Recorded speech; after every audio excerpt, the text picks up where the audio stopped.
Okay, welcome back to another video of Nintendo, and today we're going to play Full Self-Driving Autopilot Simulator again. I already covered a video on this about 7 months ago, but they've added some huge updates, like the Cybertruck and other stuff, so I'm just going to show the updates they added throughout the 7 months. And if you want to see all the main stuff, you can see the main video, which should be like over here, or you could go to the scroll down to the description to see it. So what they've changed is there's obviously a new map. Like they don't have that old one anymore with the robots inside, and they've added the Cybertruck, which is a really cool car. And they've also updated the OS, too. So I could spot a car. I'll do the Cybertruck, and you can like go inside, and you can move the screen. So I like overlapping the screen over this screen, and then like reducing the size a little, so you can actually interact with the screen and change the size of the screen. But this is way too small, so I'm gonna keep it like this. So basically,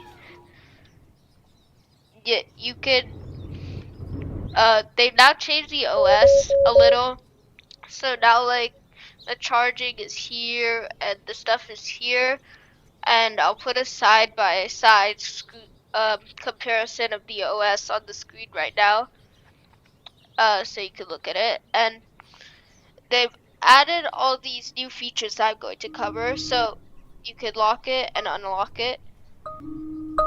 And then there's auto lights, which is, as you expected, just auto lights. And then regenerative braking actually like brakes for you. Like you don't have to press the brake pedal, and it just brakes automatically. And the reverse camera, if you go into reverse, it'll actually show what's behind you. And if you go into drive, it goes back to the normal thing. And then there's sentry mode, which takes videos while the car is locked. And then there's auto speed control. So if you enable autopilot, like I'm going to do, it'll automatically change the speed limit to the different roads. So if the road speed limit changes to like 35 or 55 or something, it'll change the speed limit automatically. And now I'm going to put the turn signal, so it probably turns.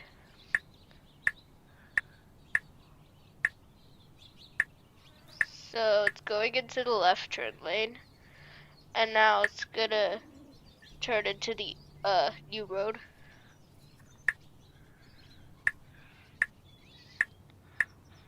Okay. And the speed limit here is also 45 miles per hour, and it showed it on the screen that it was 45 miles per hour, so it's gonna keep going 45. And then lane keeping assist is if I turn off autopilot, and then if I go out of the lane,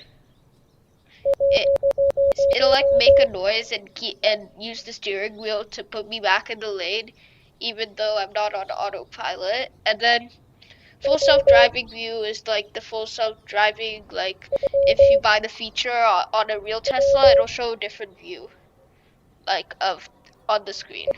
And you can change the car color to anything you want, basically, like in the spectrum. And then in driving, you can make plain, comfort, standard, and sports. So I like plain because it goes the fastest. It goes like really, really fast. But then you can also change the regenerative braking settings, so like low and standard.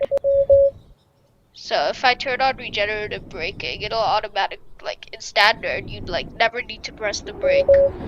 It'll just like brake for you. Like I'm not pressing the brake pedal, it just automatically brakes.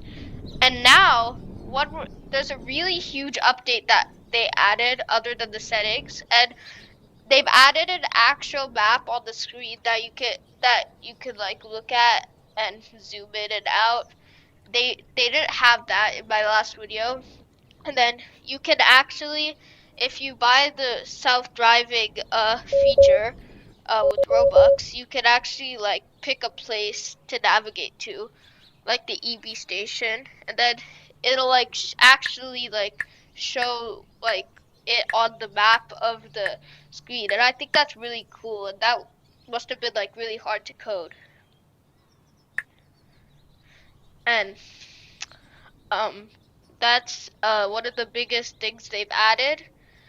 And they also added the draw feature, which is like a little Easter egg in Teslas where you can draw stuff.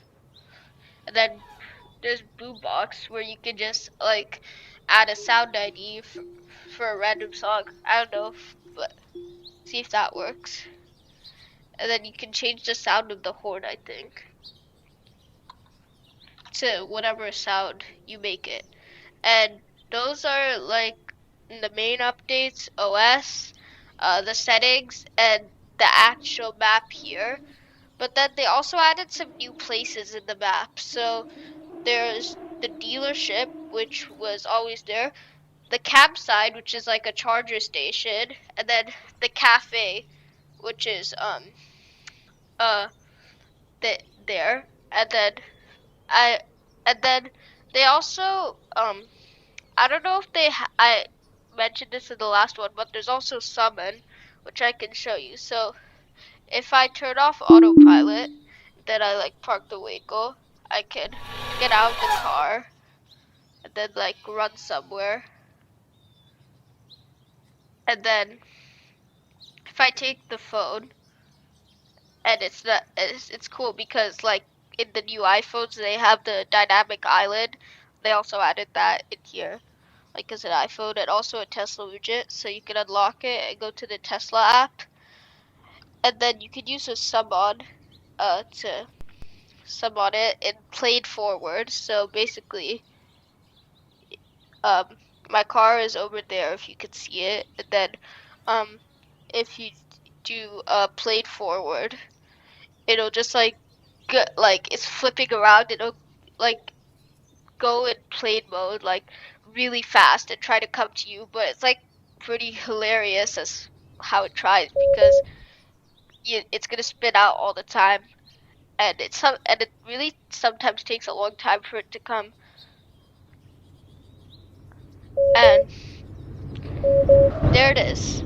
It actually took me into the car while I was doing that, but in the passenger seat.